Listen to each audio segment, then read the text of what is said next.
31st night উদযাপন করেছে।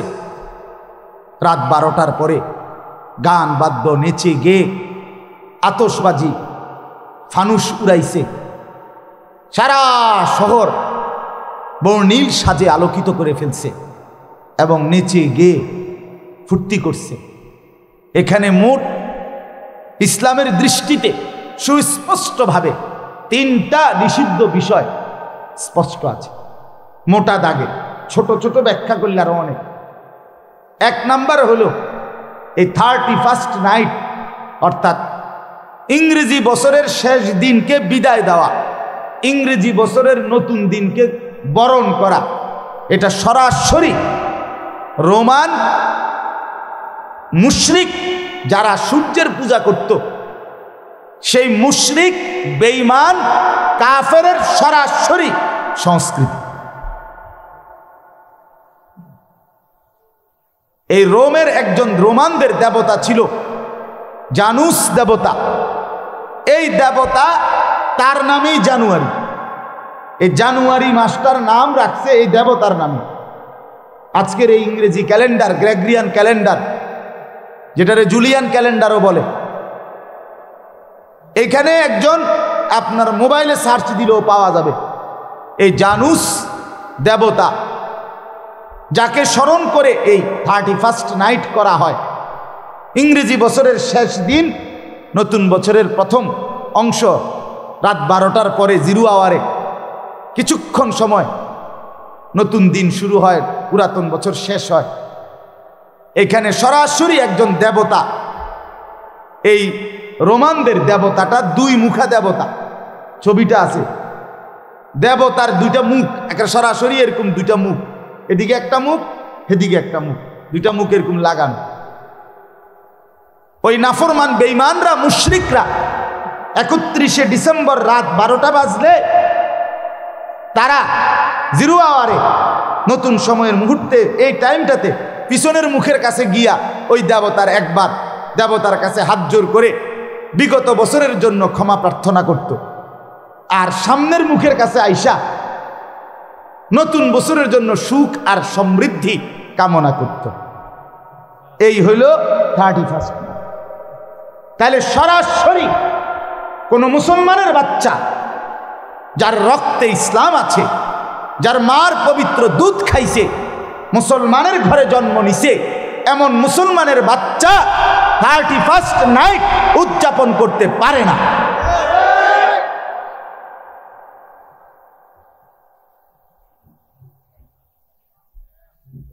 এটা মুশরিকরা করতে পারে, কাফের করতে পারে, বেঈমান করতে পারে।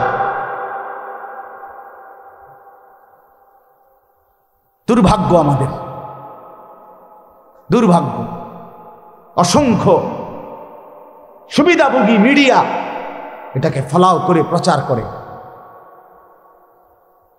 অসংখ্য দুষ্ট কিছু বুদ্ধিজীবী যারা দেখে যখনই ইসলামের সাথে ধাক্কা লাগবে, এরকম যে কোনো সংস্কৃতি বা কিছু এদেশে হচ্ছে বা কেউ করছে, এটাকে উৎসাহিত করবে অথবা কমপক্ষে প্রতিবাদ করবে না।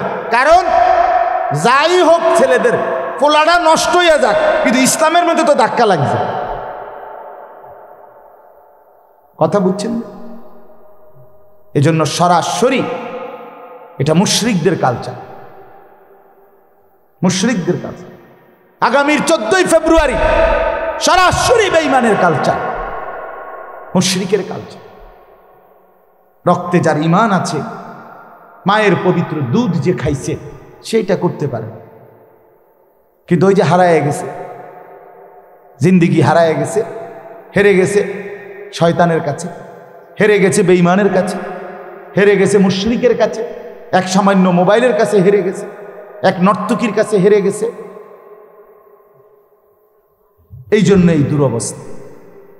তাইলে 1 নাম্বার হলো অনুকরণ, অনুসরণ কাফেরের, আর কোরআন সুন্নাহর আলোকে কাফের মুশরিকদের অনুসরণ, অনুকরণ স্পষ্টভাবে হারাম, শিরক। নবীজি বারবার বলছে খালিফুল ইয়াহুদা ওয়াল মুশরিকিন, ইহুদি এবং মুশরিকদের বিরোধিতা করো, বিরোধিতা করো। এই যে যারা দাড়ি কাটে তারা সরাসরি মুশরিকদের অনুসরণ করে, 100 যারা দাড়ি কাটে তারা সরাসরি মুশরিকদের অনুসরণ করে, সরাসরি। আপনি কাবা শরীফের ছাদে গিয়েও যদি দাঁড়ান, বলে না আমি হজে গিয়ে হুজুর কাবা শরীফের ছাদে গিয়ে দাঁড়াইছি, কাবা শরীফের ছাদে না, কাবা শরীফ আলগি দিয়ে আপনি বাইতে যাইয়েন। কিন্তু আপনি মনে রাখবেন আপনার এই দাড়ি কাটা চেহারা মুশরিকদের অনুসরণ। হ্যাঁ, কারণ সবচেয়ে ভয়ঙ্কর কথা হইল নবীজি যতবার দাড়ি লম্বা করার কথা বলছে, আল্লাহর কসম, রব্বে কাবার কসম, ততবারই নবী আগে এই কথাইটা বলছে খালিফুল মুশরিকিন, মুশরিকদের বিরোধিতা করো। এরপরে কইছে ওয়াফিরুল লুহা, দাড়ি লম্বা করো। মানে এই কথাটা নলে এমনি মিলে কইল, কথা বুঝেন না? এটা এমনি মিলে কইল কেন? আগে এটা বলে নিছে মুশরিকদের বিরোধিতা করো, দাড়ি লম্বা করো। এটা কইল কেন?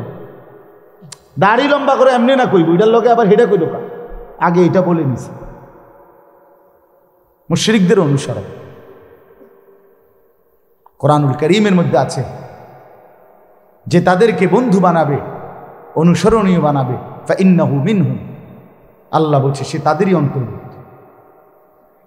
আর এই হাদিস তো আপনারা শুনছেনই, মান তাশাব্বাহা বিকাউমিন ফাহুয়া মিনহুম, যে যাকে অনুসরণ করবে সে তারই অন্তর্ভুক্ত, রাসূল বলছে। আপনারা অনেকে শুনছেন, হাদিস স্পষ্ট আছে, নবী সাল্লাল্লাহু আলাইহি সাল্লামের এক সাহাবী একদিন আয়েশা নবীজিকে বলছে মাতা সাআ, ইয়া রাসূলুল্লাহ কিয়ামত কোন দিন? নবীজি বললেন ওমা আদাত্তা লাহা, কিয়ামত যেদিনে হোক তোমার প্রস্তুতি কি সেটা কও। কথা বুঝেন নাই? তোমার প্রস্তুতি কদ্দুর সেটা কও।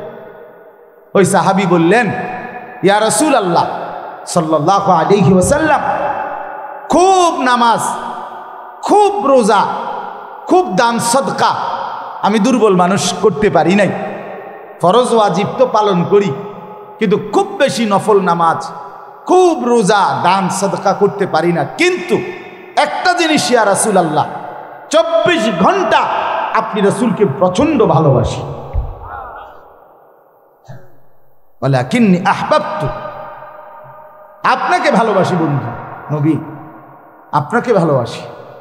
আপনার মতো হতে, আপনার মতো সাজতে, আপনার মতো চলতে ফিরতে, আপনাকে অনুসরণ করতে বড়ই ভালো লাগে, বড়ই ভালো লাগে, বড়ই ভালো লাগে। খোদার কসম, রাসূল বলছে যাও, নিশ্চিন্তে যাও, আল মারউ মা'a মান আহাব্বা, মনে রাখবা হাসরের ময়দানে সে তার সাথেই হবে, তাকে সে যাকে ভালোবাসতো, যাকে ভালোবাসতো দুনিয়ায়, হাসরের ময়দানে সে তার সাথেই হবে। হযরতে আনাস বলে, ও মিয়া শুনেন, হযরতে আনাস রাদিয়াল্লাহু তাআলা আনহু বলেন যে আল্লাহর কসম, মুসলমান হওয়ার পর থেকে আমরা নবীর সাহাবীরা এই কথা শুনবার আগে আর কোনো কথায় কোনো দিন এত বেশি খুশি হই নাই, মার পেটের থেকে পইরা আর কোনোদিন এত খুশি হই নাই রাসূলুল্লাহর জবানে এই কথা শুই না যতটা খুশি হইছি যে কিয়ামতে যাকে ভালোবাসবো তার সঙ্গী হব। আমরা অকপটে বলতেছি আমরা সমস্ত সাহাবী রাসূলকেই সবচেয়ে বেশি ভালোবাসি। কাজে আর চিন্তা কিস, চিন্তা কিস? সেই ভালোবাসা অনুসরণকে নিয়ে। ভালোবাসার অনুসরণ ভিন্ন কিছু না, কাগজের এই পিঠ মানলে এই পিঠও মানতে হয়। কাগজের এই পিঠ আছে, এটা নাই, নজরুল ভাই কয় না নাই, এটা আলাদা করা যাবে তো? এই কাগজের এই পিঠ রাখতে হইলে এই পিঠ আলাদা করতে পারবেন তো? এই পিঠ আলাদা করলে এই পিঠ থাকবে তো? ঠিক একরকম মহব্বত, অনুসরণ কাগজের এই পিঠো। যে ভালোবাসে সে অনুসরণ, যে অনুসরণ করে সে ভালোবাসে। ভালোবাসা অনুসরণকে দাবি করে, অনুসরণ ভালোবাসাকে প্রমাণ করে। ইন্নাল মুহিব্বা লিমান ইউহিব্বু মুতিউ, যে যাকে ভালোবাসে সে তার অন্তর্গত। রাসূলুল্লাহ সাল্লাল্লাহু আলাইহি সাল্লাম তাশাব্বুহ, যে পুরুষ নারীর সাদৃশ্য অবলম্বন করে, নবী তাকে বলছে লানত, তার উপরে খোদার গজব, তোর উপরে আল্লাহর লানত। রাসূল বলছে আজকে নতুন করে আমাদের বাংলাদেশেও চক্রান্ত চলছে। ইউরোপের এক নিকৃষ্ট, মানবতার ইতিহাসের সবচেয়ে জঘন্য নিকৃষ্ট এক চেতনা বাংলাদেশেও চালু করার চেষ্টা চলতেছে। সেটার নাম হলো ট্রান্সজেন্ডার মতবাদ। অর্থাৎ কোনো ছেলে যদি 12 বছর 14 বছর বয়সে হঠাৎ করে বলে আমার শরীরের অঙ্গ যদিও ছেলের, আমার মনে হয় আমি মেয়ে, তাইলে তাকে হয়তো সার্জারি করে মেয়ে বানায় দিতে হবে, আর নাই তো সার্জারি করতে যদি নাও চায়, কিন্তু সে মনে মনে বলল কেন মেয়ে, মেয়েদের সাথেই তাকে মেয়েদের সাজগোজে থাকার অধিকার দিতে হবে।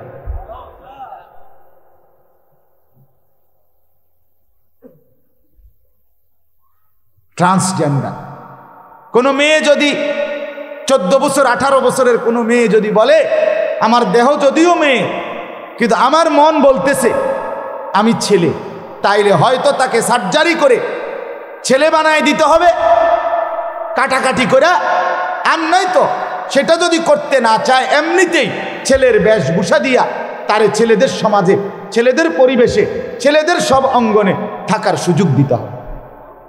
আল্লাহর কসম, এটা কাগজে কলমে, দাবিতে, মিটিংয়ে এবং সেমিনার করে অসংখ্য এনজিও গোষ্ঠী এবং বাংলাদেশে ওদের এজেন্ডা বাস্তবায়নের জন্য অনুগত গোলাম এই দেশে কাজ করছে।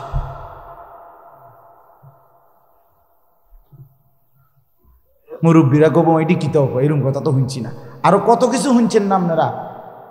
আপনাদের ছেলেদের মোবাইলে ওরা কি গুনাহ করে আপনি জানেন কম, আপনি কল্পনাও করতেন না, আপনারে বুঝাইতে হইল। আমার একজনে কইছিল, আমার এক মুসল্লি আমার একদিন কইছিল, হুজুর আমি আজ থেকে 40 বছর আগে, 38 বছর আগে বিদেশ গেছি, 40 বছর হইব, 40-42 বছর আগে। তখন সে বলছিল এই 42-40 বছর আগে যখন বিদেশ, মধ্যপ্রাচ্যের এক দেশে, আরব দেশে, আমরা দুইজন করে মালিকে আমগো বাংলাদেশি করে থাকতে দিছে এক রুমে।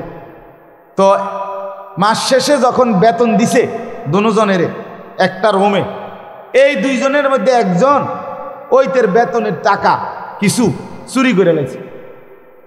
তো এখন এই যার টাকা চুরি করছে সে ওই আরবি মালিকরে, আরো আগের কথা, এখন অনেক চালাক, আগের কথা বলতেছে, তো কয় আরবি মালিকরে সে বলছে এ আমার রুমমেট আমার টাকা নিছে গা, কথা বলছে।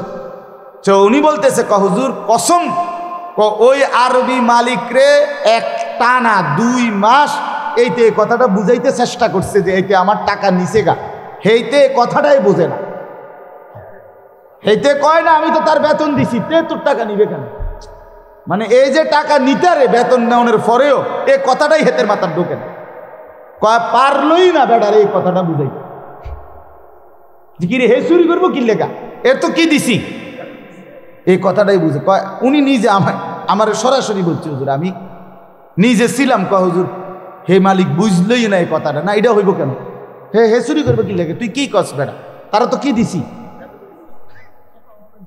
না, আমার কথাটা বুঝছেন না, হ্যাঁ তো এটা বুঝতেই আছে, আমগো সাসারা বুঝতেই না, ছেলেদের গুনাহ বললে বুঝতেই। প্রথম যে সময় আমারও কইছে যে হুজুর এমনি সাইয়া সাইয়া কথা কম যায় মোবাইলে, আরো আগের কথা কইতেছে, আমি উদর বেটা বেকুব বেটা, কি কস না কস বেটা, না হুজুর সৌদি আরবে বেটা আত্মীয় স্বজনের লগে ডাইরেক্ট সাইয়া সাইয়া কথা কয়, সেটা এখন কি পরিমাণ সহজ, সেটা এখন কি পরিমাণ সহজ না। এই জন্য অশ্লীলতা মারাত্মক পর্যায়ে দাঁড়াইছে। মারাত্মক পর্যায়ে, অসভ্যতা মারাত্মক পর্যায়ে দাঁড়াইছে, সিরিয়াস পর্যায়ে গেছে। ট্রান্সজেন্ডার এখন বুদ্ধিজীবীরা উপস্থিত সদস্যদেরকে, আমি কিছুদিন আগে এক সেমিনারের বক্তব্য শুনছি, সেখানে একজন বিখ্যাত ব্যক্তি বলছে কথাটা বক্তব্যে, এখানে নারী, পুরুষ, তৃতীয় লিঙ্গ এবং ট্রান্সজেন্ডার যারাই আছেন সবাই আমাদের আপন। এই শব্দ তো নতুন, বক্তব্যের মধ্যেও সম্ভাষণের মধ্যে এই কথা নতুন করে বলতে হলো কেন? এটা তো বাংলাদেশে আগে ছিল না। এই নোংরামির কোনো সীমা আছে? পরিষ্কার বুদ্ধিজীবী এই বাংলাদেশে মতামত ব্যক্ত করছে যে শিশুদের কোনো ছেলে মেয়ে নাই, শিশু শুধুই শিশু। শিশুকে ছেলে বা মেয়ে আলাদা বলা এটা শিশুর অধিকার খর্ব করা। আপনার যেই কোনো, এটা ভাই আল্লাহর দোহাই, এটা রাজনীতি না, আমি রাজনীতির মানুষও না, আগামী প্রজন্মকে বাঁচানো এটা বাংলাদেশ না আন্তর্জাতিক আইনে, বাংলাদেশের আইনও 18 বছরের নিচে সব শিশু। কি বলেন, শিশু কিনা? ডাক্তার বলেন শিশু কিনা? তাহলে 18 বছরের নিচে যদি শিশু হয়, তাইলে আপনার 12 বছর, 13 বছর, 14 বছরের ছেলে মেয়ের মধ্যে আলাদা কিছু নাই, সব শিশু, সব শিশু। তার মানে কি, ছেলে মেয়ে 12, 14 বছরের, 13 বছরের, যার যেখানে মন চায় হাঁটবে, থাকবে, চলবে, খাবে, একই বাথরুমে যাবে, আসবে, একই কমন রুম ব্যবহার করবে। কেন? এরা না শিশু। এখানে আলাদা তো কোনো ছেলে মেয়ের বিভাজন করলে শিশুর অধিকার কোমল মনে আঘাত দেওয়া। এ তো হেসে খেলে পড়বে, এ তো ললিপপ খাইতে খাইতে শিখবে, এ তো চিপস খাইতে খাইতে পড়বে। তাকে সারাক্ষণ এক হাতে চিপস আর এক হাতে পড়ালেখা রাখতে হবে। চিপস হেসে খেলে সে হেসবে, সে খেলবে, এই তামাশা। এই জন্য আমি আপনাদের কাছে অনুরোধ করছি, ছেলেরা, বাপ, তোমাদেরকেও বলছি, তোমাদের জীবন শেষ না। আমার নওজোয়ান ছেলেরা, তোমরাই পৃথিবীতে শেষ না, এমন না বিষয়টা যে তোমাদেরকে দিয়েই কিয়ামত। আল্লাহ চাহে তো আগামী 20 বছর পরে, আজকের 18 বছরের ছেলেটা আগামী 20 বছর পরে আল্লাহ চাহে তো ইনশাআল্লাহ তোমার বয়স 38 হবে, 40 হবে, তো আল্লাহ দিলে তোমারও হায়াতে বাঁচলে বিবাহ হবে, তোমারও সন্তান আসবে আল্লাহ দিলে।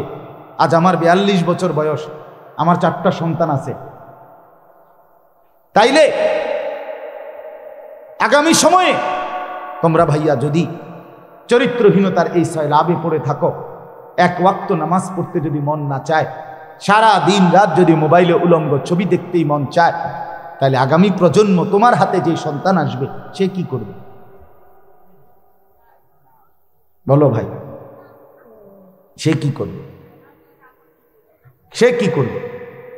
অতএব দয়া করে, এটা আমার প্রতিদিনকার কথা, কিন্তু এখানে বিশেষভাবে বলতেছিলাম যে 31st নাইটের কথা বলতে গিয়ে বলছিলাম, আপনারা জানেন না, আপনাদের গ্রামে আপনারা হয়তো টের পান নাই, কিন্তু প্রতিটা শহর উপজেলা প্রফারে অসভ্যতার ছড়াছড়ি ছিল। 2 নাম্বার কথা হলো, 1 নাম্বার তো এটা সরাসরি মুশরিকদের, কাফেরের, বেঈমানের অনুসরণ, আর মোমেন কাফেরের, মুশরিকের অনুসরণ করতে পারে না। 2 নাম্বার হলো ছেলে মেয়ে, নারী পুরুষ, যুবক যুবতী নাচ, তো মাথা ব্যথা। আমারও তো কথা ভাই, বিশ্বাস করেন আমার মাথা ব্যথা ছিল না, হইতো না, টেনশন লাগতো না, কিন্তু কোরআনের একটা আয়াত আছে, আল্লাহর আযাব দুনিয়ায় একরকম, আল্লাহর আযাব আখিরাতে আরেক রকম। আল্লাহর আযাব দুনিয়ায় যখন আসে, তখন আল্লাহর নীতি হলো অনুগত, অবাধ্য, নেককার, নাফরমান সবাইকেই সেই আযাব ভোগ করতে হয়। খোদার কসম, এটা কোরআনের আয়াত। এই ফ্যাঁস হইল এনে, ফ্যাঁসটা হইল কোথায়? এইখানে। এটাই সমস্যা। আল্লাহর আযাব দুনিয়ায় শুধু পাপীর উপরে আসে না, আখিরাতে আল্লাহ শুধু পাপীকে আযাব দিবে, নেককারকে জান্নাত দিবে। তো দুনিয়ায় আল্লাহ বলছেন, ওয়াত্তাকু ফিতনাতাল লা তুসিবান্নাল্লাযীনা যালামু মিনকুম খাসসা। আল্লাহ বলেন, আমার বান্দারা ভয় করো আমার সেই আযাবকে, যা দুনিয়াতে শুধু কেবল পাপীদের উপরে নয় বরং সকলের উপরে বর্তায়। কোথাও ঝড় হইলে, বন্যা হইলে, ভূমিকম্প হইলে, ঘূর্ণিঝড় হইলে, জলোচ্ছ্বাস হইলে, মহামারী হইলে ইমানদার নেককার নামাজি মানুষের মরে না? কথা বলেন না, ক্ষতিগ্রস্ত হয় না? এটা দুনিয়ার নীতি। এটা কার নীতি? দুনিয়ার নীতি, আল্লাহর একটা নিজাম। এই জন্য ভয়।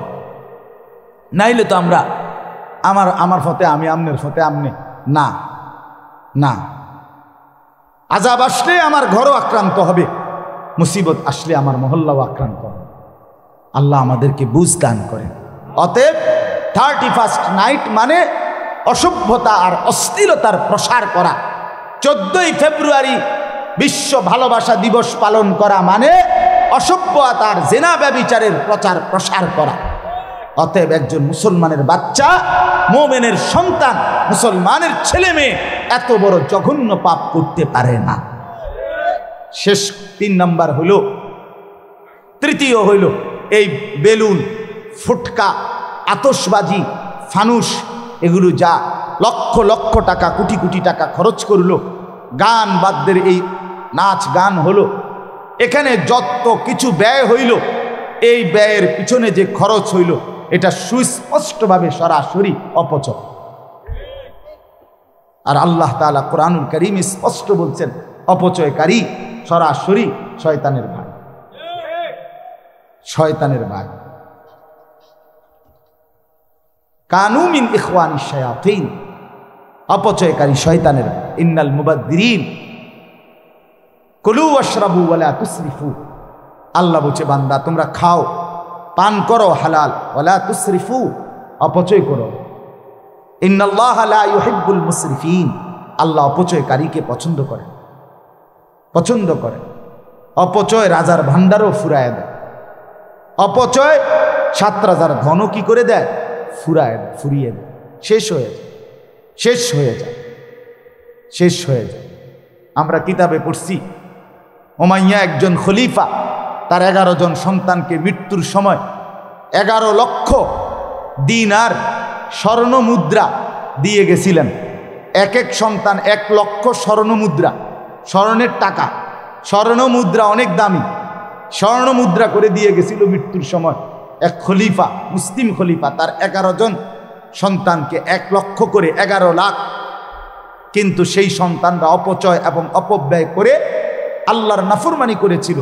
পরবর্তী অল্প সময়ের ব্যবধানে একেবারে স্পষ্ট আমি নিজ চোখে কিতাবে পড়ছি, ওই 11 জন সন্তান মানুষের কাছে ভিক্ষার জন্য, জাকাতের টাকার জন্য হাত পাচ্ছে। এজন্য অপচয়। এই যে আজকে ছেলেরা 2 আঙ্গুলে অনবরত মোবাইল টিপে, আহা মা কোথায়, বাবা কোথায়, দেশ কোথায়, জাতি কোথায়, আগামীর স্বপ্ন কোথায়, ইসলাম কোথায়, কোরআন কোথায়, আখেরাত কোথায়, কবর, কিচ্ছুর খবর নাই, কিচ্ছু। কোন এক প্রতিবন্ধী জাতি, এক মাতাল, তার সিরা জানে না ডান বাম পূর্ব পশ্চিম, কোত্থেকে আসলো, কে পাঠাইলো, কেন বাসলো, কেন বড় হইল, কেন মা পবিত্র দুধ খাওয়াইল, কিচ্ছুর খবর নেই। জিন্দিগি এক নর্তকীর সামনে জিন্দিগি দিয়ে দিছে, এক উলঙ্গ ছবির হাতে জীবন দিয়ে দিছে। আহ, এর চাইতে বড় আফসোস আর কি হইতে পারে, কি হইতে পারে? এই জন্য আমি অনুরোধ করলাম এই 3টা জিনিস মোটা দাগে। 1 নাম্বার, কাফের মুশরিকের অনুসরণ 31st নাইটের মাধ্যমে হয়, এজন্য এটা মুসলমান করতে পারে না। 2 নাম্বার, অশ্লীলতা বেহায়াপনার প্রচার প্রসার হয়, এটা মুসলমান করতে পারে না। 3 নাম্বার, সীমাহীন অর্থের অপচয় হয়, অতএব অপচয় মুসলমান মোমেন করতে পারেন। এখন শেষ কথা হইল, আপনি যদি প্রশ্ন করেন যে হুজুর এত এত নাফরমানি করে, এগুলোর জাগাত ফিরে না কাকদা, কথা বোঝেন নাই? নগদ আসার দিলেই তো হয়, ফেরেস্তা 2-1টারে আসার দিলেই তো হয়, শাস্তি দেয় না কেন আল্লাহ? আপনি না বললেন আল্লাহ শাস্তি দিবে? আল্লাহর তো শাস্তির ধরন ভিন্ন, কিন্তু বাকি খোলা চোখে সকলকে একসাথে আযাব গজব দেয় না কেন? আল্লাহ বলে দ্বিতীয় আয়াত এটাই, ওয়ালাউলা ফাদলুল্লাহ, শোনো বান্দা, আমার অনুগ্রহ, ওয়া রাহমাতুহু, আমার রহমত, দয়া মায়া যদি না হতো, ওয়া আন্নাল্লাহা রাউফুর রাহিম, আমি যদি খুব বেশি ক্ষমাশীল, দয়াবান, করুণাময়, মায়ার না হতাম, তাহলে অনেক কিছুই হতো, অনেক কিছুই হতো। অর্থাৎ আল্লাহ তাআলা বলছে, দয়ার কারণে ছেড়ে দিচ্ছি, মায়ার কারণে ছেড়ে দিচ্ছি, আমি যে রাউফ রাহিম, এজন্য ছেড়ে দিচ্ছি বান্দা, ছেড়ে দিচ্ছি অনেক বেশি, ধরছি সামান্য, মাফ করেই দেই বেশি, ধরি সামান্য, সামান্য একেবারেই অল্প। ইয়াফু আন কাসীর, অধিকাংশ মাফি করে দেয়, মাফি করে দেয়, লক্ষ অপরাধ ছেড়ে দেই, মাঝে মধ্যে একটু আধটু শাস্তি দিই। কেন? আমি দয়াশীল, আমি অপেক্ষায় থাকি আমার বান্দা কোনো দিন তওবা করে কিনা। আমি মাফ করে দিতে রাজি, কিন্তু গুনাহ ছেড়ে দিলে, আর করবে না ওয়াদা দিলে, আমি আকাশ ছোঁয়া গুনাও মাফ করে দিতে রাজি, আমি জমিনের বালু কণা পরিমাণ গুনাও মাফ করে দিতে রাজি, কিন্তু শর্ত হলো গুনাহ ছেড়ে দিতে হবে, আর করবে না ওয়াদা দিতে হবে, লজ্জিত হয়ে মাফ চাইতে হবে। গুনাহকে চালু রেখে তওবা করলে তওবা হয় না, গুনাহ চালু রেখে আস্তাগফিরুল্লাহ পড়লে আস্তাগফিরুল্লাহ হয় না, ওইটা এটার উপরে আস্তাগফিরুল্লাহ। কথা বুঝেন না? পকেটে সুদের টাকা, হ্যাঁ, মুখে বিড়ি সিগারেটের দুর্গন্ধ, আমনে কন আস্তাগফিরুল্লাহ রব্বি, আমি কোমান লরেন গোরেন, কিতা ঘটনা কিতা? কার কাছে মাফ চাইতে আছে? হ্যাঁ, মাফ চাইতেছেন কার কাছে? এন দিদি উঠতেই আবার বিড়ি ধরান, তুই কার কাছে কইলেন আস্তাগফিরুল্লাহ? মানুষ এত বেহায়া কেমনে হয়? এত করে নগদ জাগাত, জাগাত খায়, জাগাত ব্রেক, দেখি উন্দুরের ওষুধ, এরম বেশরম কেমনে হয়? কি আরে বলেন না, একজন মুসলমান এত নির্লজ্জ কেমনে হয় বেটা? এই মাত্র বললা আস্তাগফিরুল্লাহ রাব্বি, আল্লাহ মাফ চাই, মিন কুল্লি দামবিন, সব গুনাহ থেকে, উঠতে দেরি, বিড়িটা ধরাইতে দেরি না। এত বড় ডাকাত কেমনে মুসলমান? এত বড় ডাকাত হয় কেমনে? কি এটা কি ধরনের আস্তাগফিরুল্লাহ? এটা কিসের মাপ চাইলেন? এটা এত শক্ত হয় কেমন মানুষ? সে তো কুদরিও মাত্র মাফ চাইয়াইছিও, আহো না আচ্ছা আজ যা থাক, বাধ্য, কালকে দরকার হলে চাই আর একবার বুঝ করে, যদি ডাইনে বামে কেউ না দেই তলে ধরামু বিড়ি। তত একটা কথা, আমার কি ভাই, জাগাত, জাগাত, জাগাত খায়, জাগাত ব্রেক। আমি আগে শুনতাম ইন্দুরের ওষুধের, পুরা মুখস্থ করছিলাম আমি, একবারে পুরাটা শিখছিলাম। মাদ্রাসায় ছাত্ররা আমারে কইতো, দোস্ত কস না তুই একটু এডি, তা আমি এডি কইতাম। লাইনে খায়, সিরিয়ালে মরে, লাফাইয়া খায়, দফাইয়া মরে। আরে কপাল, তখন তো ছাত্র ছিলাম। আসলে ওই ছোটবেলাতেও এটা মানুষের একটা বিষয়, আসলে যে যেটা আল্লাহ তাআলার দয়ায় আল্লাহ তাকে যেদিকে নিবে, তার ভিতরে ছোট থাকতে একটা মেজাজ থাকে। আমি ছোটবেলাতেই যখনই বাজারে যাইতাম, ক্যাম্বাসাররা ওই ওষুধ বেচে যে, এইডি শুনতাম শুধু, আমি অন্য কিছুই চাইতাম না কোনো সময়। আমার বোন জামাই, আমার আত্মীয় স্বজন অনেকেই আমার ওইখান থেকে খুঁজে আনতো, মানে আমার বাজারে গেলে টোয়াই ফাইতো ওইখানে, আমি ওই শুধু এটি খেয়াল করতাম, এতে কি কয়, এইগুলা কইতাম বাসায়, পুরা মুখস্থ কইতাম আর কি। এই যে ওষুধটা 60টা কাজ করে, হ্যাঁ, আমাদের এই ফাইলটা আপনারা গান শোনেন, ফাঁকি দিয়ে একটু খেয়াল করেন যে ওষুধটা 60টা কাজ করে, এইডি কইতাম, মানে শিখতাম আর। ওই যে বলার একটা কি ছিল, তখনই স্পৃহা ছিল, মানসিকতা ছিল আর কি। তখন একেবারে ডাইরেক্ট ধান ক্ষেতের সামনে দাঁড়াইয়া, একদম খোলা ক্ষেতের মধ্যে দাঁড়ায় আমি অসংখ্য বক্তৃতা দিছি, আলহামদুলিল্লাহ। ধান ক্ষেত উড়ে এলাইছে, ছোটা মোটা।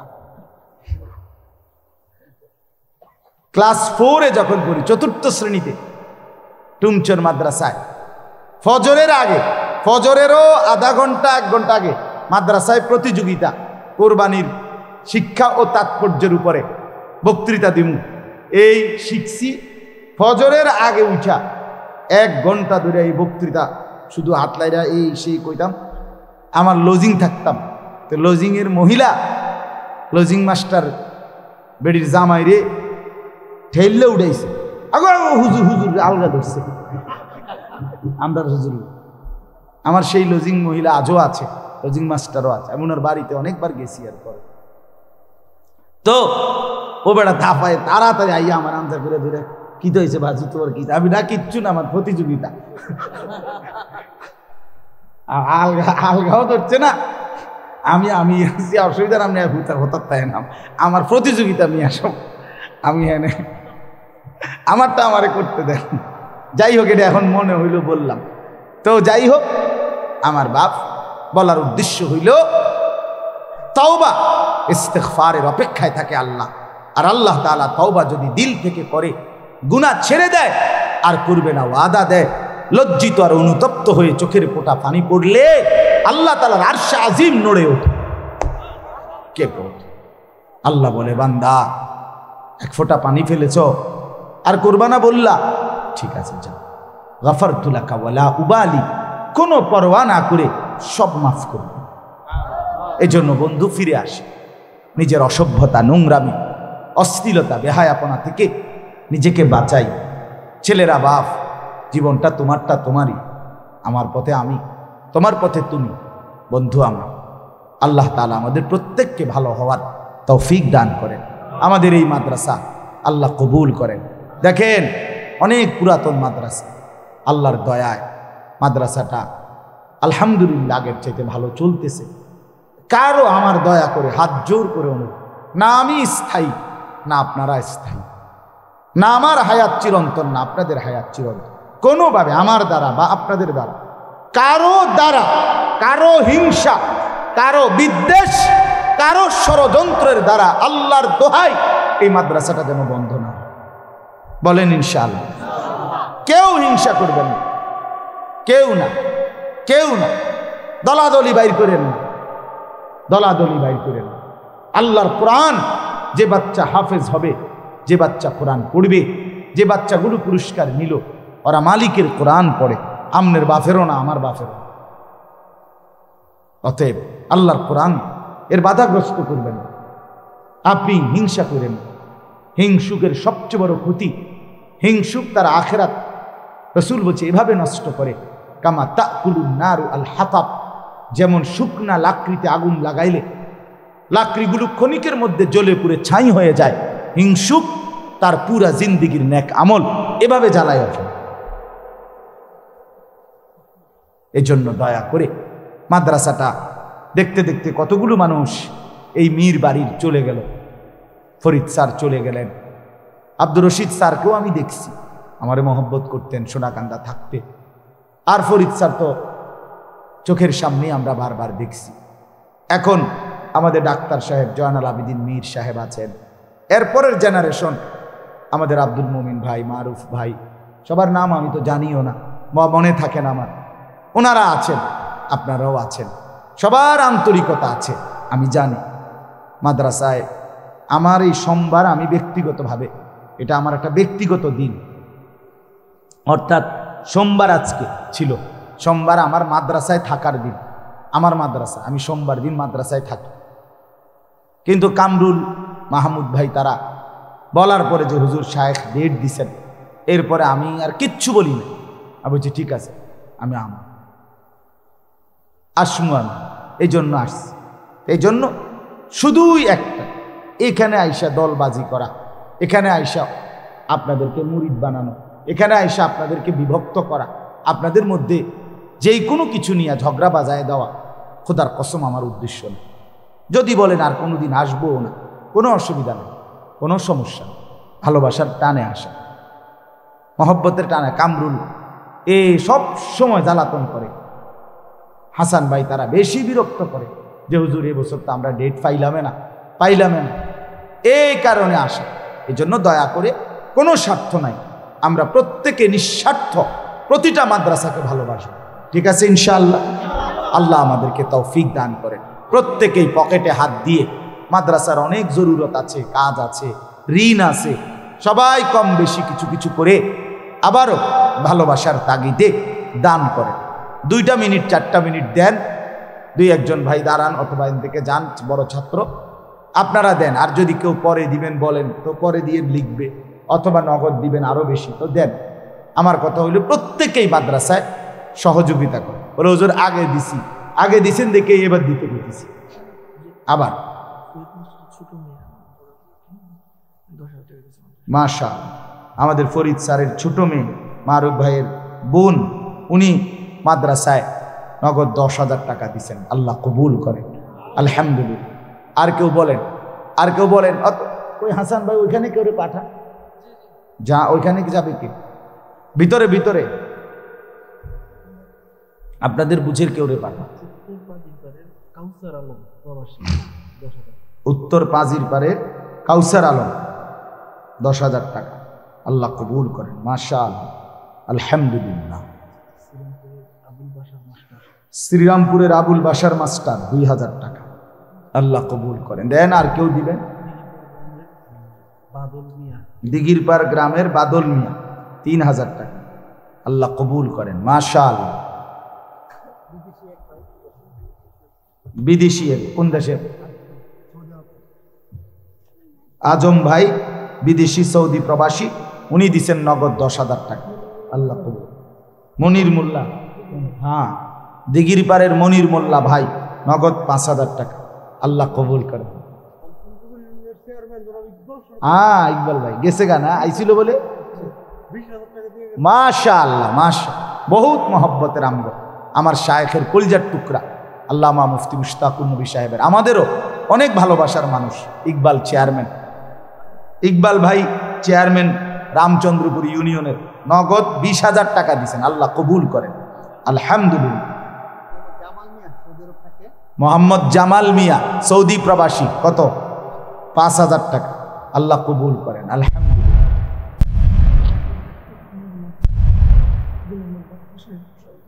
আজকের মাহফিলের প্রধান মেহমান সালাউদ্দিন আহমেদ বাদল ভাই, তিনি কত?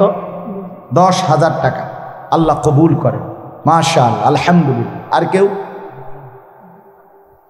আমাদের মামুন ভাই চাপিতলার, আমার বহুত মহব্বতের, 1,000 টাকা দিচ্ছেন। আল্লাহ কবুল করেন। বাদল সাহেব অসুস্থ, দোয়া চেয়েছেন, আল্লাহ পূর্ণ শিফা করে দেন। কাজল সাহেব বেলিখোলা, উনি দিয়েছেন 10,000 টাকা। আল্লাহ কবুল করেন, মাশাআল্লাহ। শাহ মোহাম্মদ আলমগীর হোসেন সাহেব 5,000 টাকা, দিঘিরপাড়। আল্লাহ কবুল করেন। জনাব AKM হাসান কবির 5,000 টাকা, কোদাল কাটা, মাশাআল্লাহ। আমরার বাহার ভাই, মেম্বার বাহার ভাই। জনাব ডাক্তার মোহাম্মদ বাহারুল ইসলাম মেম্বার সাহেব 10,000 টাকা। আল্লাহ কবুল করেন, আলহামদুলিল্লাহ। তারিকুল ইসলাম রুবেল ভাই প্রবাসী, কোদাল কাটা, 5,000 টাকা। আল্লাহ কবুল করেন, মাশাআল্লাহ। আপনাদের জন্য তাবারুকের ব্যবস্থা আছে, যাইয়েন না, দেন ইনশাআল্লাহ। ওইখানে কারে পাঠাইছে? কে উঠছে? কই দেখি না। মাশাআল্লাহ, আল্লাহ আপনাদের প্রত্যেকের দানকে কবুল করেন।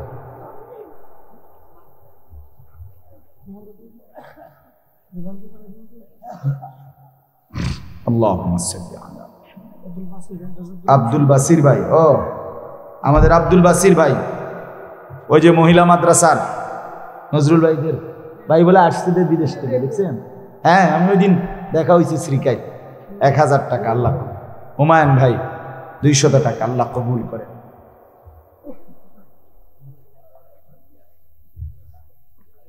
অনেক সৌভাগ্য, অনেক সৌভাগ্য। ওই মহিলা মাদ্রাসায় অনেক মেয়ে মাশাআল্লাহ পড়ে, হেফজ খানা চালু করছে মেয়েদের জন্য, এখানে ছেলেরা পড়তেছে। আরো মাদ্রাসা হইছে, এই আমাদের ওই যে ইয়ার মাদ্রাসা, কি নাম জান্নাতুল আতফাল, ইউসুফ ভাই, মুফতি সাহেবের নাম মুজাম্মেল ভাই, ওনার মাদ্রাসা। এই সবগুলো হাসান বসরি সাহেবের মামা শ্বশুর, আমারও আত্মীয়। মাশাআল্লাহ, 1000 টাকা আল্লাহ কবুল করে।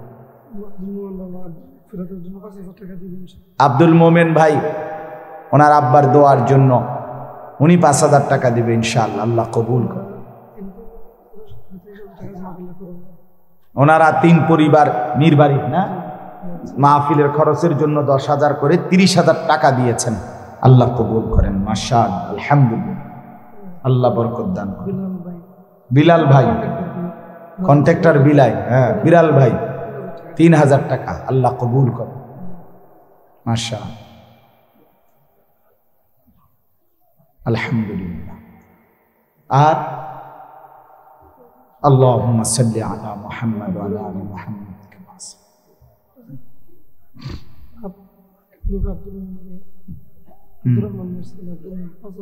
কই আব্দুর রহিম ভাই, মাশাআল্লাহ।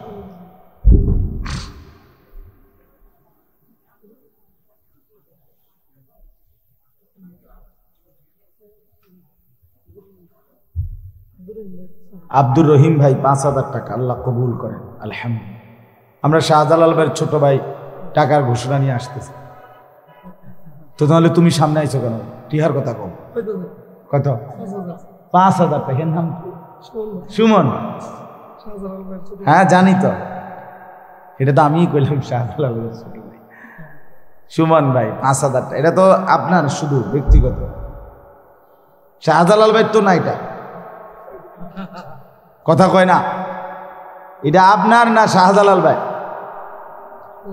শাহজালাল ভাই কো? আল্লাহ কবুল করেন, সব সময় দেয়। কিছু ভাই তো সব সময় দেন, ভালোবাসার মহব্বতের মানুষ, আল্লাহ আপনাদেরকে কবুল করেন। আল্লাহুম্মা সাল্লি আলা মুহাম্মাদ। ঠিক আছে, মাদ্রাসায় নতুন করে ভর্তি নেবে, ছাত্রদেরকে ভর্তি করাবেন। আব্দুর রহিম ভাইয়ের খালাতো ভাই সাইফুল ইসলাম 5000 টাকা, আল্লাহ কবুল করেন। মাশা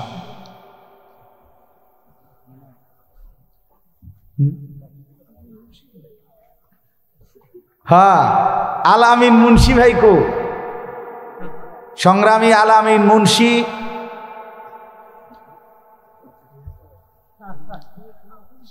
কোথায়? ফাঁকিবাজ কই? টেহার কথা কন না কেন? হ্যানতে এত দূরে কত? 5000 টাকা।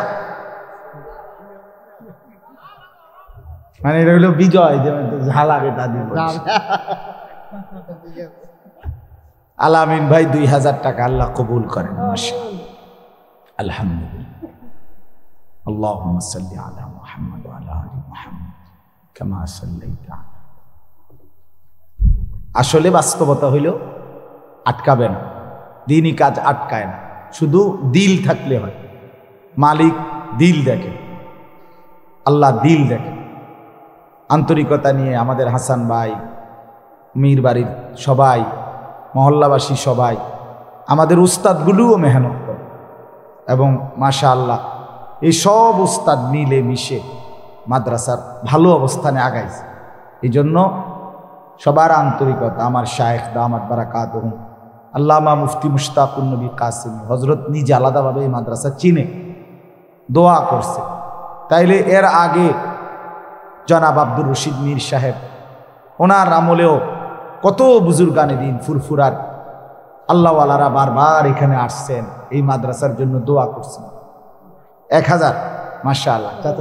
শাহজাহান সাহেব চাচাজান দিচ্ছেন 1000 টাকা, আল্লাহ কবুল। তাহলে অনেক বাস্তবতা হইল আখিরি লোকমা সে পেট নিহি ভরতে। মিলন ভাই 1000 টাকা, শেষ লোকমা দিয়া পেট ভরে না, একটা কথা মনে রাখবেন। অর্থাৎ কেউ যদি ভাত খাইতে বসে প্লেটে, তো খাইতে খাইতে খাইতে এই খাইছে শেষ একটা লোকমা খাইয়া আর খাইতাম না, পেট ভরে গেছে, তার মানে কি এই লোকমাটা খাওনেই উনার মূলত পেট ভরছে না, এর আগে আর ভাত খাওয়ান লাগছে না। বুঝছেননি আমার কথা? যদি এটা দিয়েই পেট ভরতো তো এটা বইলে খাইয়ে লইতেন, তাহলে তার এই বাড়তি নষ্ট হইল নাহলে। তাহলে বিষয়টা কি এমন না। এই জন্য আর উর্দুতে এটা একটা প্রবাদ, আখিরি লোকমা সে পেট নিহি ভরতে, শেষ লোকমা দিয়া পেট ভরে না, বরং এর আগে অনেকগুলো লোকমা গ্রহণ করতে হয়, এরপরে একটা লোকমা আইসা শেষ হয়। তাইলে মূলত এটা আমরা কারা কেউ না, মূলত পিছন থেকে আজকে দীর্ঘ এই 50 বছর 49 বছর অসংখ্য বুজুর্গ আল্লাহওয়ালারা যুগে যুগে আসছেন, এখানে দোয়া করছেন, এখানে বড় বড় মাহফিল হয়েছে, অনেক উলামায়ে কেরাম প্রত্যেকে তো এই মাদ্রাসার নাম নিছে। কথা বুঝছেন কিনা? প্রত্যেকের দোয়ার ফসল। এজন্য আমরা শ্রদ্ধার সাথে পিছনের সকলের কথা স্মরণ করছি। আল্লাহ তাআলা এই মাদ্রাসার সাথে সম্পৃক্ত প্রত্যেকের মেহনতকে আল্লাহ তাআলা উত্তম বিনিময় দান করেন। দিঘির পাড়ের সাইফুল ইসলাম ভাই 2000 টাকা, আল্লাহ কবুল করেন। হ্যাঁ ভাই, আপনারা বসেন, যারা নতুন মেহমান আসতেছেন তারাও বসেন। আসেন না ভাই, বসেন, মেহমানদেরকে আসতে দেন।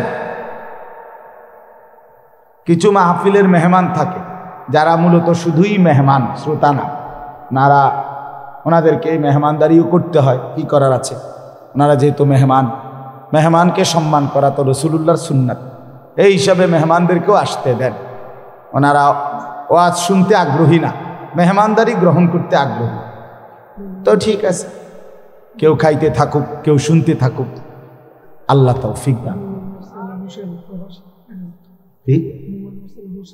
মঙ্গল মিয়ার ছেলে হোসেন ভাই 1000 টাকা, প্রবাসী। আরো দিয়েন, কোনো অসুবিধা নেই, এ দান চলতেই থাকবে, দোয়াও চলতেই থাকবে। তালেবে ইলমরা দোয়া করে, মাদ্রাসার ওস্তাদরা দোয়া করে। কি নাম? ইসমাইল ভাই 1000 টাকা, আল্লাহ কবুল করুন। আলহামদুলিল্লাহ রাব্বিল আলামিন। আল্লাহুম্মা আনতাস সালাম ওয়া মিনকাস সালাম, তাবারাকতা ইয়া যাল জালালি ওয়াল ইকরাম, ইয়া আরহামার রাহিমিন, ইয়া আরহামার রাহিমিন, ইয়া আরহামার রাহিমিন। ربنا ظلمنا أنفسنا وإن لم تغفر لنا وترحمنا لنكونن من الخاسرين ربنا آتنا في الدنيا حسنة وفي الآخرة حسنة وقنا عذاب النار رب ارحمهما كما ربياني صغيرا ربنا هب لنا من أزواجنا وذرياتنا قرة أعين واجعلنا للمتقين إماما মাওলায়ে করিম, আপনি মাফ করে দেন। রাত গভীরে আল্লাহ আপনি মাফ করে দেন। অল্প কয়েকজন নাফরমান গোলাম আপনি মাফ করে দেন। সীমাহীন জিন্দেগির গুনাহ মাফ করে দেন। সামনের জীবন আপনার গোলামি, আপনার বন্দেগী করার তৌফিক দান করেন। ঈমান আমলের দৌলত দান করেন। তাকওয়ার জিন্দেগি দান করেন। নেক আমল আরো বেশি করবার তৌফিক দান করেন। গুনাহ ছাড়বার মতো হিম্মত দান করেন। সমস্ত কবরবাসীদেরকে মাফ করে দেন। সমস্ত কবরবাসীদেরকে মাফ করে দেন। আল্লাহ, এই বাড়ির যত কবরবাসী, এই পাড়ার মহল্লার আশেপাশে, আল্লাহ আমরা যে যেখান থেকে এসেছি, আমাদের প্রত্যেকের বংশের খানদানের যে যাকে হারিয়েছি, মা বাবা, দাদা দাদি, নানা নানি, চাচা মামা, ফুফা খালু, চাচি মামি, ফুফি খালা, স্ত্রী সন্তান, আত্মীয় স্বজন, বন্ধু বান্ধব, যে যাকে হারিয়েছি, মাওলা আমাদের প্রত্যেকের কবরবাসীদেরকে মাফ করে দেন। কিয়ামত পর্যন্ত কবরের আযাব মাফ করে দেন। কবরগুলোকে আপনার নূর দ্বারা ভরপুর করে দেন। আয় আল্লাহ, জনাব আব্দুর রশিদ মীর সাহেবের কবরকে নূর দ্বারা ভরে দেন। জনাব ফরিদ মাস্টার মীর সাহেবের কবরকে ভরপুর করে দেন। আল্লাহ, আপনি প্রত্যেকটা ইমানদার বান্দাকে মাফ করে দেন, মাফ করে দেন। আল্লাহ, আমার জওয়ান যুবক ছেলেগুলোকে নামাজি বানিয়ে দেন, চরিত্রবান বানিয়ে দেন। আল্লাহ, মন্দ অভ্যাস, অশ্লীলতা, বেহায়াপনা থেকে আপনি হেফাজত করেন। কলিজার মধ্যে বুঝ দান করেন, জিন্দেগিটা যেন নষ্ট না করে। আল্লাহ, আপনি তৌফিক দান করেন। বাবা চাচা মুরব্বীদেরকে আরো বেশি নেক আমল করার তৌফিক দান করেন।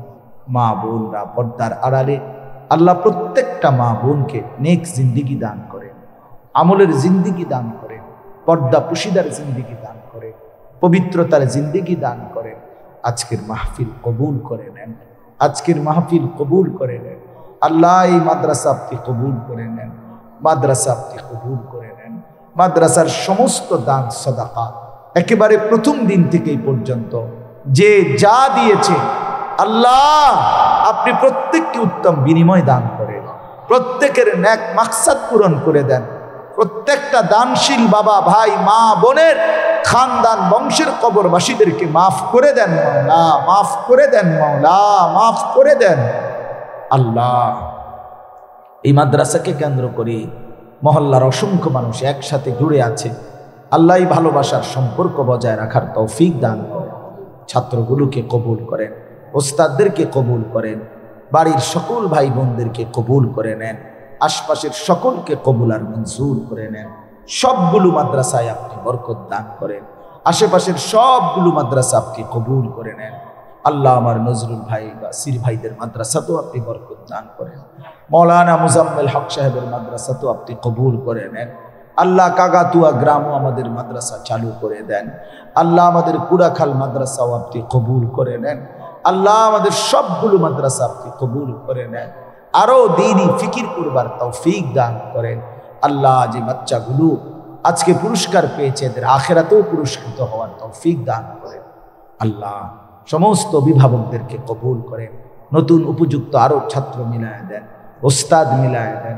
আচ্ছা আল্লাহ আজকেও যারা দান করেছে আল্লাহ প্রত্যেকের দানে বরকত দান করেন, প্রত্যেকের নিয়তে বরকত দান করেন, প্রত্যেকের মাকসাদ আপনি পূরণ করে দেন। রব্বির হামহুমা কামা রব্বায়ানি সগীরা রব্বানা হাব লানা মিন আজওয়াজিনা ওয়া যুররিয়াতিনা কুররাতা আয়ুন ওয়াজআলনা লিল মুত্তাকিনা ইমামা সুবহানা রাব্বিকা রব্বিল ইজ্জাতি আম্মা ইয়াসিফুন সালামুন আলাল মুরসালিন আলহামদুলিল্লাহি রাব্বিল আলামিন। আগামী 13 তারিখ জানুয়ারি মাসের হাজী আব্দুর রশিদ মীর সিদ্দিকিয়া মাদ্রাসার উদ্যোগে আয়োজিত আজকের এই 49তম ঐতিহাসিক ইসলামী সম্মেলনে আল্লাহ তাআলা আমাদেরকে আসবার বসবার আল্লাহর জন্যই জমা হওয়ার তৌফিক দান করেছেন। এজন্য সকলেই বলি আলহামদুলিল্লাহ।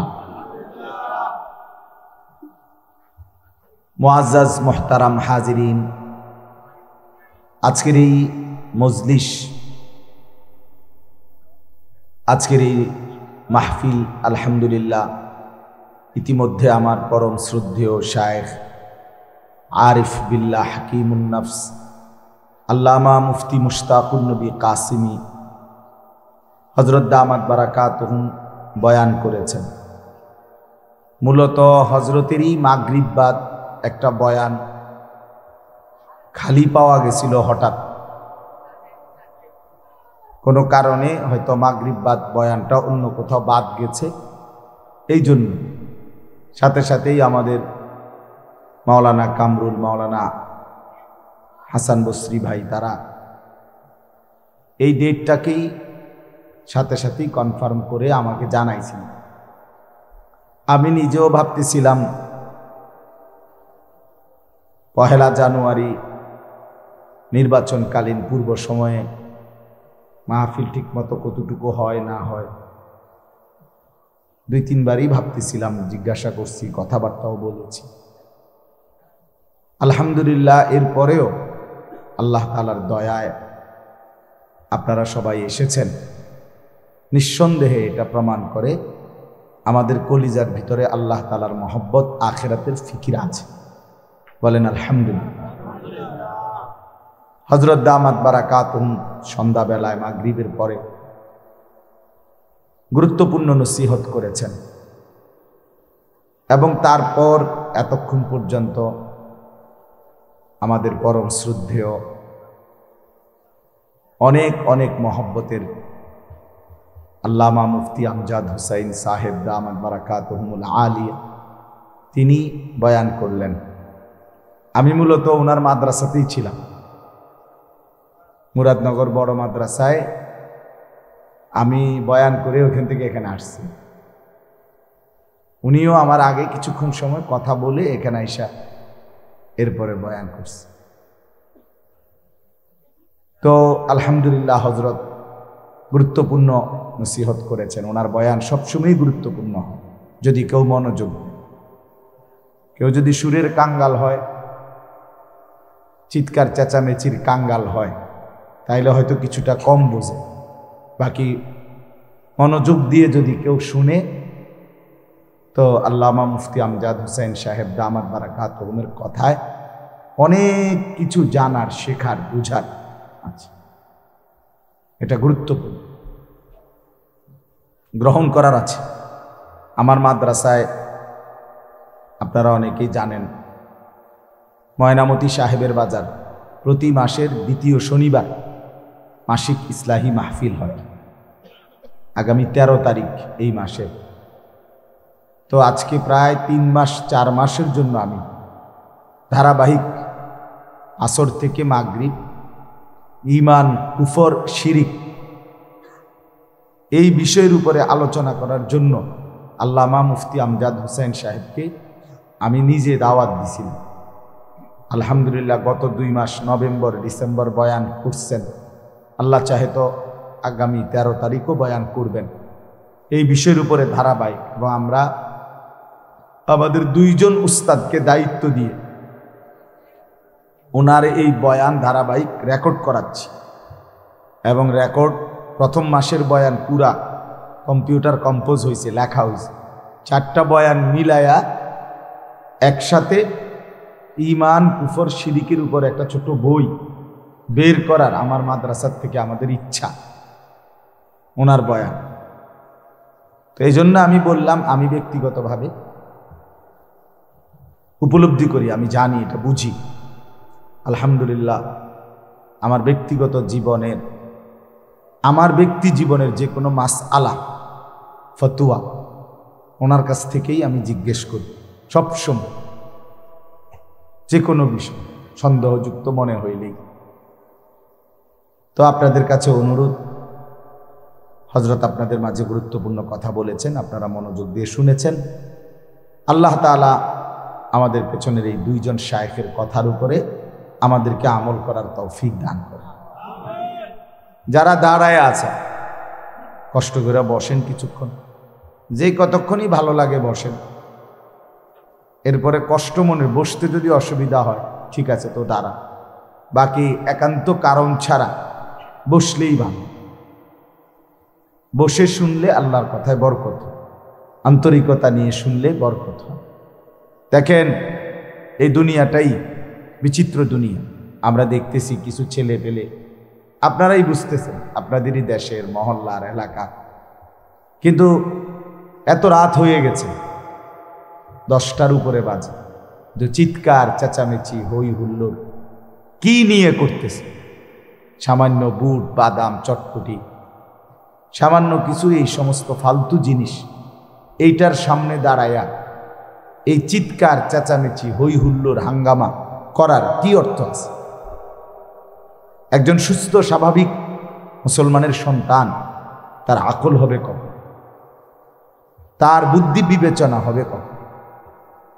বলে দুর্ভাগ্য আমরা কিতাবে পড়ছি, রাসূলুল্লাহ সাল্লাল্লাহু আলাইহি ওয়াসাল্লামের 10 বছরের সাহাবী হযরত আব্দুল্লাহ ইবনে জুবায়ের রাদিয়াল্লাহু তাআলা আনহু, ছোটবেলায় এই 10 বছর বয়সে একদিন ওনার কয়েকজন বন্ধুদেরকে নিয়ে রাস্তার পাশে খেলতেছিলেন।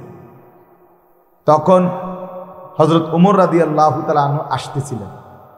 তো ছেলেরা ওমরকে দেখে দৌড়ায়া পালায়া গেছে, কিন্তু উনি আব্দুল্লাহ ইবনে জুবায়ের রাদিয়াল্লাহু তাআলা আনহু 10 বছর বয়সী, উনি দাঁড়ায় আছেন এক পাশে।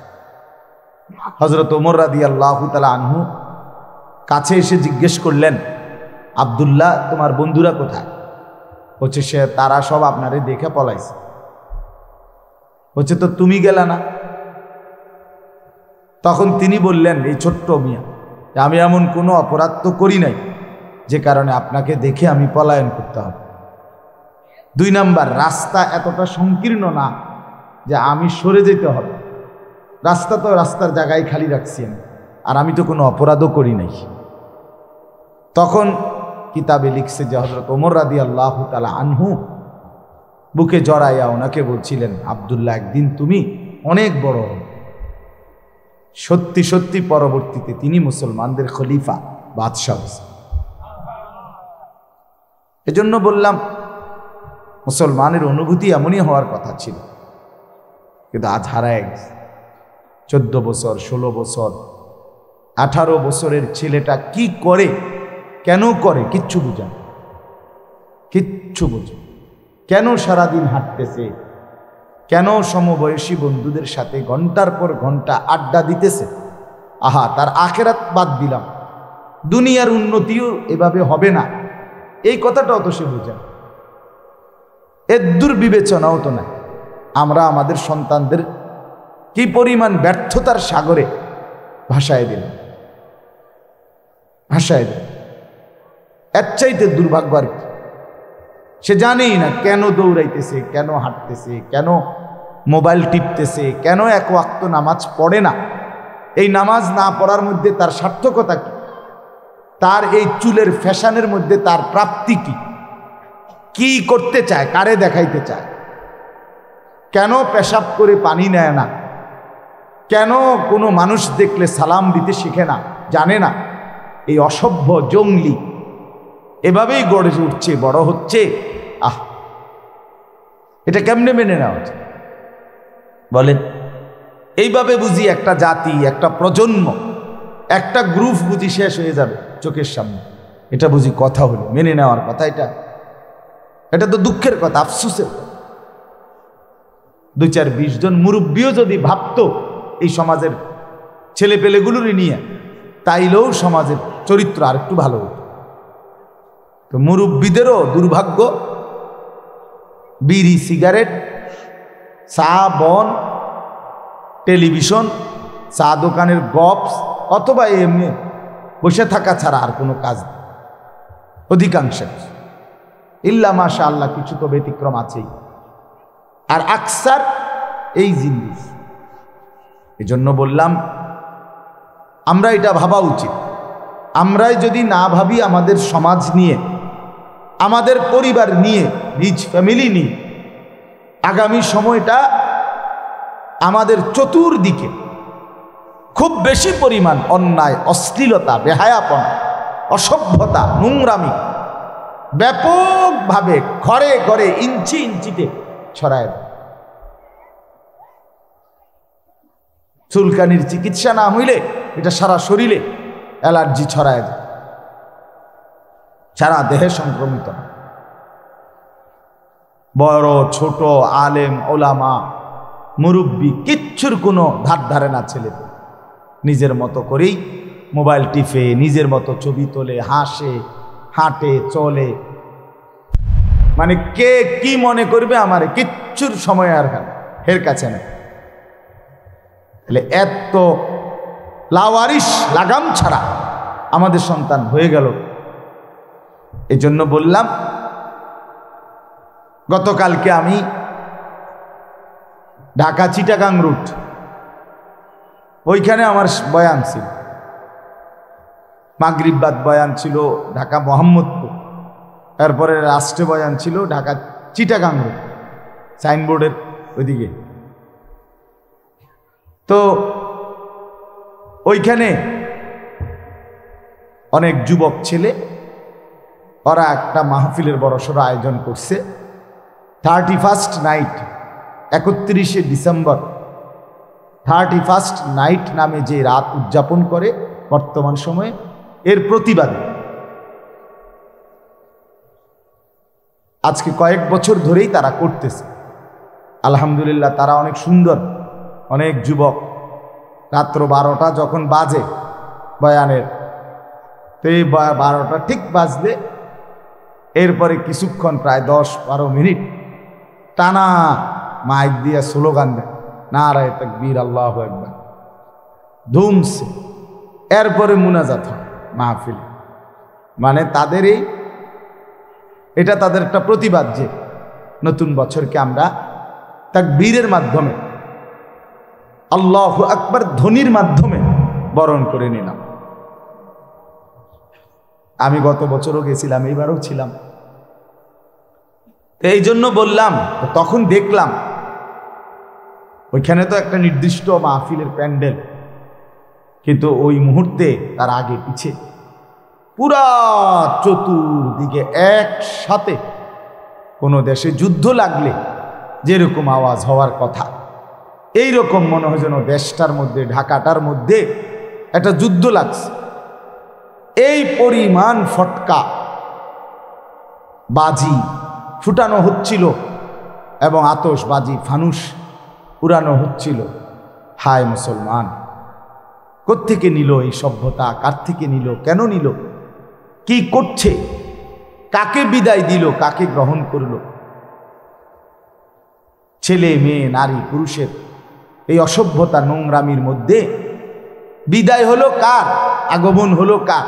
কিছুই বোঝা গেল, কিছুই বোঝা গেল। কতগুলো বেলুন ফুটলো, কতগুলো আতশবাজি ফুটলো, কতগুলো ফানুস উড়লো, আর কতগুলো নারী পুরুষ যুবক যুবতী ছাদে ছাদে রাস্তায় আশেপাশে নাচলো গাইলো, অসভ্যতা আর নোংরামি করলো, অশ্লীলতার বেহায়াপনা করলো। এটা একটি বছরকে বিদায় দিল আর একটি বছরকে বরণ করলো। বিদায় দিল কি, বরণ করলো কি? কিছুই বোঝা গেল। এত বেশি বিবেকহীন, এত বেশি নির্লজ্জ বেহায়া মুসলমান জাতি কখনোই ছিল না। কম বেশি গুনাহ সবসময় ছিল, কম বেশি অশ্লীলতা সবসময়ই ছিল, কম বেশি খারাপ চরিত্রের মানুষ নারী পুরুষ সর্বযুগেই ছিল। কিন্তু এইভাবে ব্যাপক হারে নোংরামি, অসভ্যতা, অশ্লীলতা, উলঙ্গপন এত ব্যাপকভাবে গ্রামে শহরে বন্দরে উপজেলা মফস্বলে ছেলে পেলেদের এই নোংরা অশ্লীলতার আল্লাহ থেকে বিমুখ জিন্দিগি, এক ওয়াক্ত নামাজ পড়ে না, চেহারা সুরতে মুসলমানের কোনো চিহ্ন নাই, এরকম অধপতন 1450 বছরের ইতিহাসে মুসলমানদের কোনো যুগে এত ব্যাপক হারে ছিল না এখন যে অবস্থা।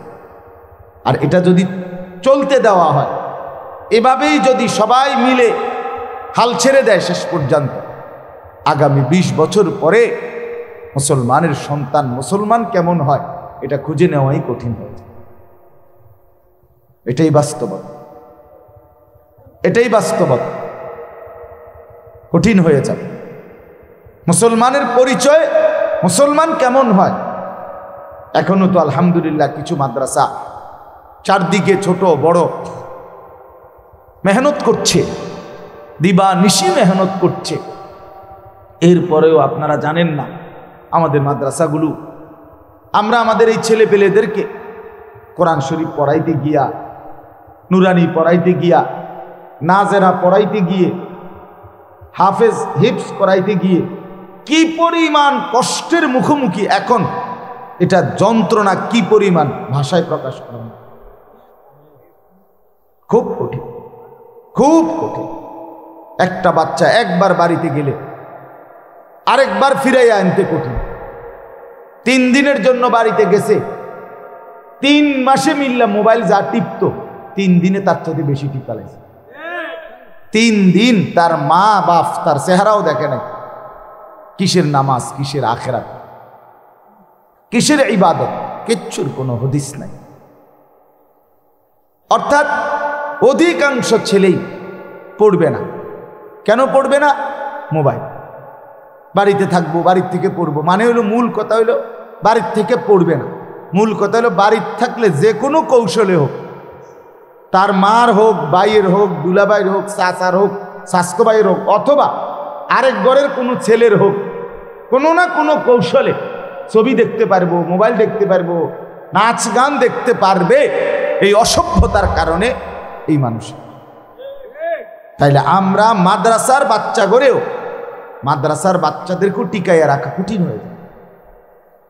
একটা বাচ্চা তো বাচ্চাই, 12 বছরের 10 বছরের বাচ্চাটা যখন দেখে তার সাথে এলাকার সব ছেলের হাতে মোবাইল, একটা একটা বড় মোবাইল, তখন তো সে খুব কষ্ট হয় তারে বুঝায় নি, তারে বুঝায়। সেও তো মানুষ, সে তো জিন না, সে তো প্লাস্টিক না, সে তো অনুভূতি সম্পন্ন মানুষ। কষ্ট হয়ে যায়, কষ্ট হয়ে যায়। এই জন্য বললাম আসলেই আমার অস্থিরতাটা আগামী প্রজন্ম টিকবে কিভাবে, তাই টিকবে কিভাবে, আমি এই জন্য বলছি অশ্লীলতার বেহায়াপনার ব্যাপক উৎসব, ব্যাপক।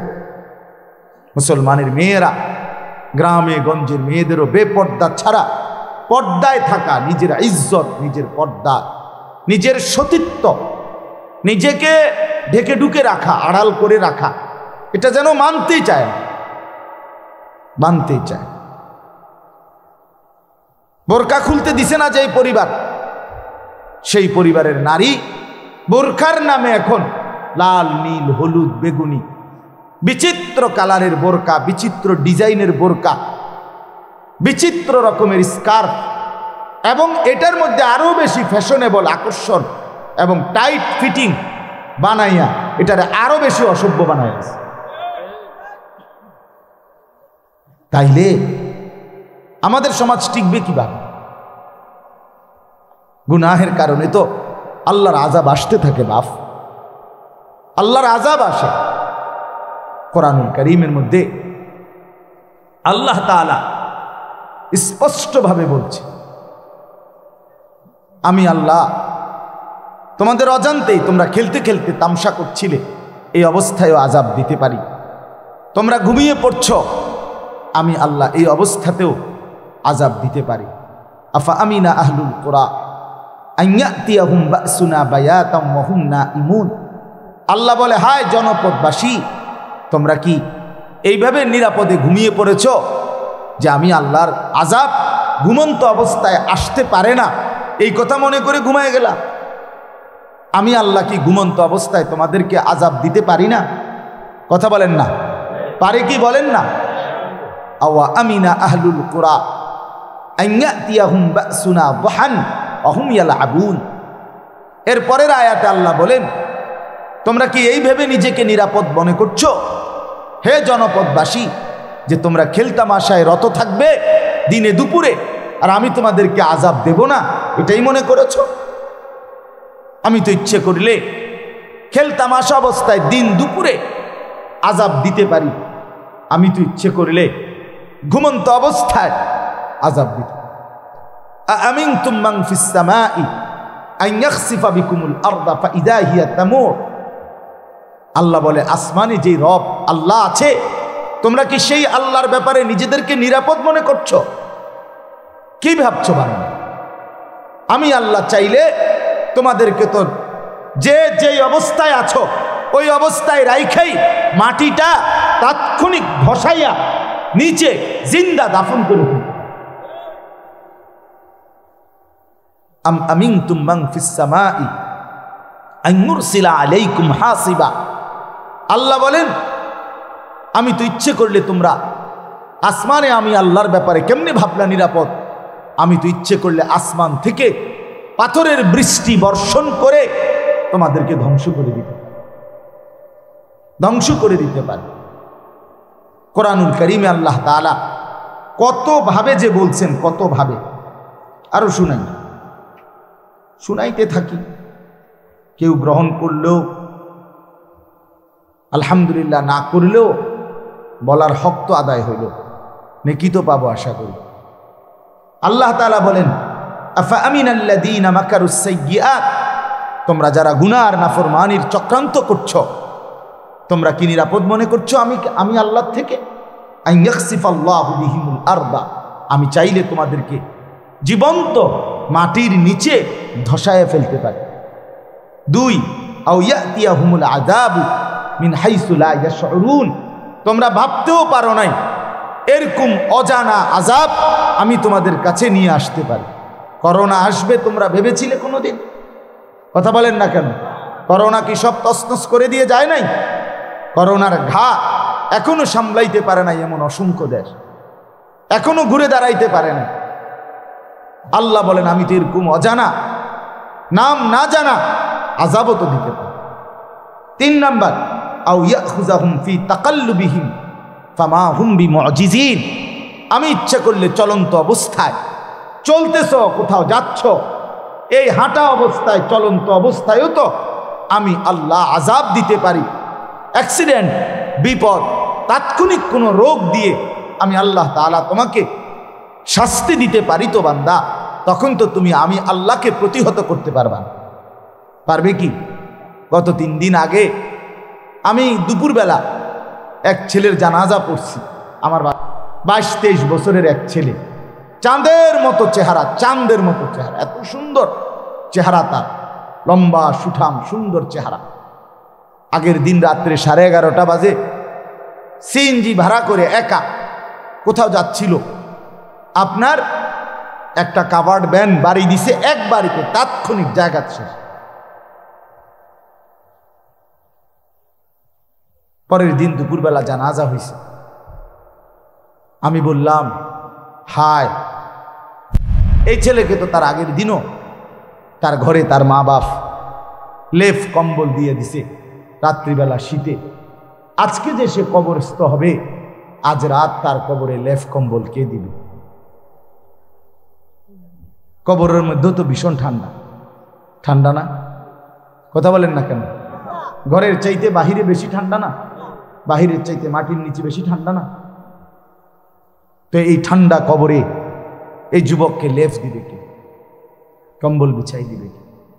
কে তাকে আশ্রয় দেবে?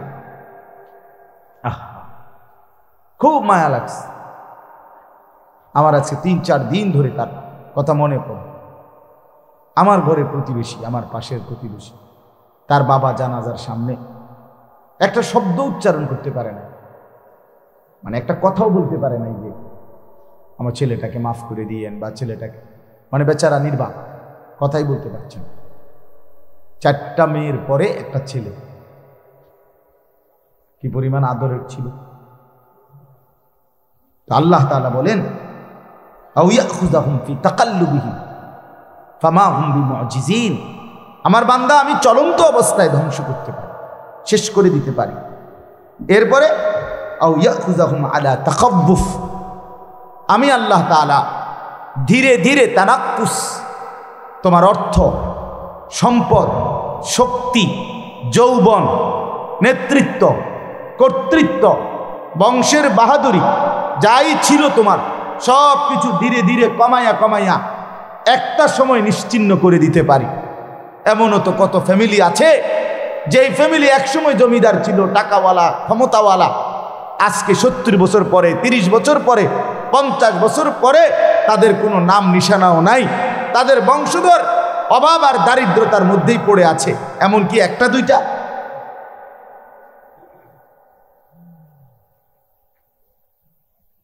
তাইলে বলে আজকে সারা দেশের মধ্যে বিভিন্ন জায়গার মধ্যে যে মানুষ ভ্রমণ করতে যায়, বিভিন্ন পুরাতন বাড়ি দেখতে যায়, আমাদের কুমিল্লা কোটবাড়ি আছে, শালবন বিহার, ওইখানে জমিদারদের বাড়ি দেখতে যায়, কিন্তু সেই বাড়িতে কি সবক নাই? এই বিশাল জমিদারের বাড়ি ভাঙ্গা, জর্ণ শীর্ণ, জরাজীর্ণ, এখন সেটা মানুষের আপনার দেখার সামগ্রী হয়েছে মানুষের। তাহলে এই বাড়ি ঘরগুলো, এই জমিদারের ফ্যামিলি, একসময় তো এটা বিরাট বাড়ি ছিল, এখানে তো পাইক পেয়াদা, এখানে তো চাকর বাকর নৌকর সবই তো ছিল, ছিল কি না বলেন? তাহলে আজ তারা কোথায়? আজ তাদের বংশধর কোথায়? আজ তারা কোথায়? কোথায় গেল তারা? ঢাকার বড় বড় নবাব, পুরান ঢাকাতে আছে পুরাতন বাড়ি অনেক, সেই মানুষগুলো আজ কোথায়? তাদের বংশধর কোথায়? আল্লাহ তাআলা বলেন, আমি তো বান্দা প্রতিনিয়ত আমার নিদর্শন দেখাইয়াই রাখছি, কিন্তু তোমরা চিনলা না। আর কি, যার উপরে যতক্ষণ মুসিবত না আসে ততক্ষণ সে ভাবতে শেখে না। নিজের সশরীরে আযাবের মধ্যে যখন পতিত হয় তখন মনে পড়ে আল্লাহ। অন্যের মুসিবত থেকে, অন্যের বিপদ থেকে, অন্যের দুর্দশা থেকে আমরা কেউ সবক নেই, সবক নেই। আফসোসের ব্যাপার।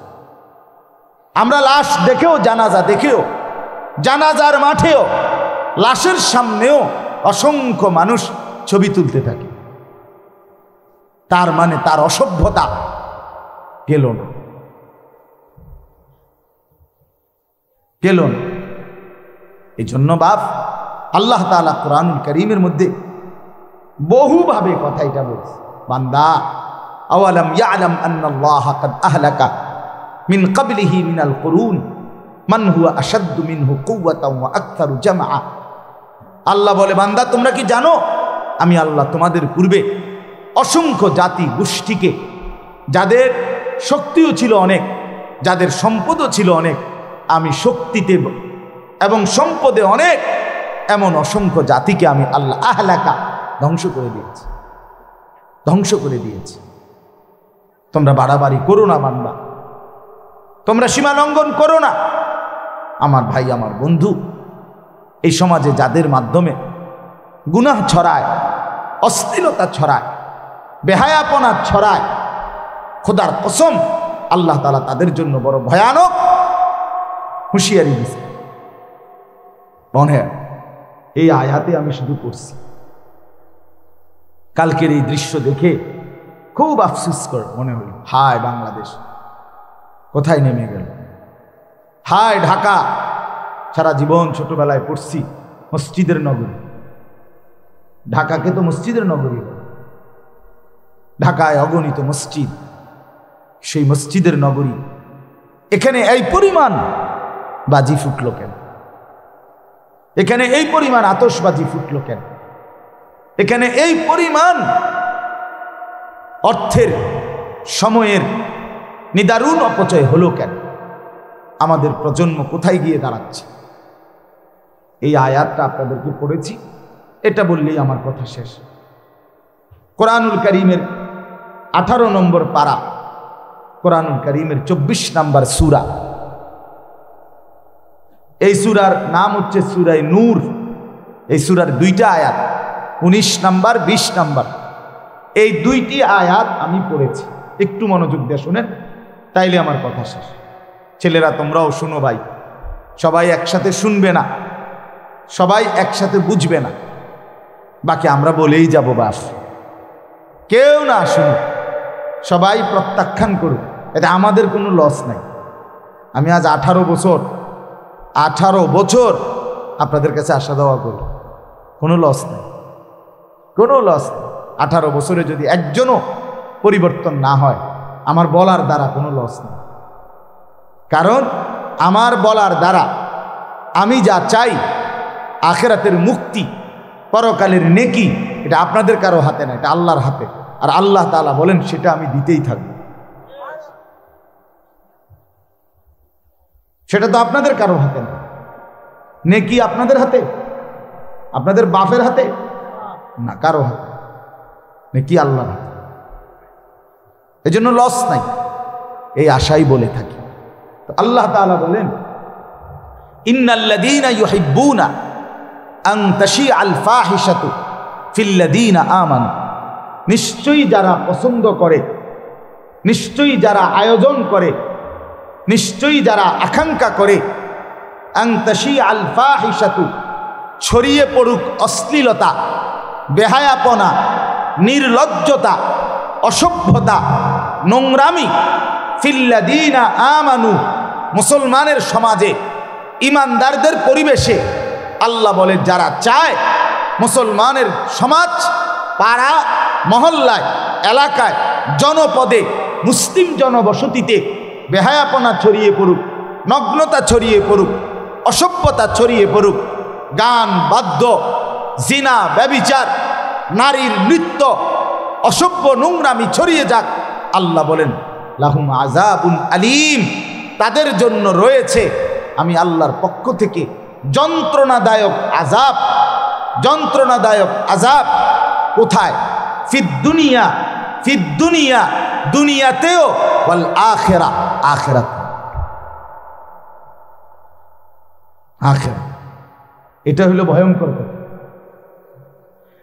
এক তো যদি এটা বলতো আখিরাতে শুধু শাস্তি, তাহলে তুমি কইতে আচ্ছা যা খেসুমে জিরে হইব হইব, অহংকার হইতেছে না কিছু। কিন্তু আল্লাহ তো বলে এখনো হবে। ফিদ দুনিয়া, এই যে সরাসরি কোরআনের শব্দ, একেবারে ডাইরেক্ট কোরআনের আয়াত।